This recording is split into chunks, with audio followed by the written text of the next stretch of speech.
Hello বন্ধুরা, তোমরা সবাই কেমন আছো? আশা করি ভালো আছো। তোমরা ভাবছো আমি পায়ে কেন আলতা পরছি।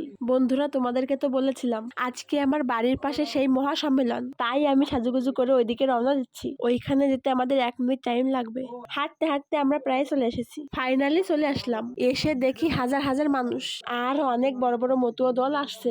মেইন গেটে সবাইকে চন্দনপুরা দিচ্ছে। ভিতরে ঢোকার সময় আমাকেও চন্দনপুরা দিয়ে দিল। সময়টা ছিল দুপুর, খুবই গরম লাগছিল। এই দিদিটা আমাকে ফুটা দিল। হাজার হাজার মানুষ নেচে নেচে হরিনাম করছে। এখন টাকার পর চলে আসলাম বাড়ি। খাওয়া দাওয়া করে রেডি হয়ে চলে যাচ্ছি বাজারে। এসে কি যে খাই, মাথায় কিছুই আসছিল না। তো ফাইনালি অনেক ঘোরাঘুরির পর দেখতে পেলাম একটা নুডলসের দোকান। 1 প্লেট অর্ডার দিয়ে দিলাম। নুডলসটা খুব ভালো ছিল। এরপরে কি খাওয়া যায় ভাবতে ভাবতে একটা নাগা ফুচকার দোকানে চোখ পড়লো। ফুচকা খাওয়ার জন্য চুপ করে বসে পড়লাম। টুপুস করে অর্ডার দিয়ে দিলাম। বন্ধুরা, আমার মতো কে কে ফুচকা খেতে ভালোবাসো অবশ্যই কমেন্ট বক্সে জানাও। ফাইনালি ফুচকার প্লেটটা আমার হাতে দিয়ে দিল। আমি তো এখন ফুচকা খাবো।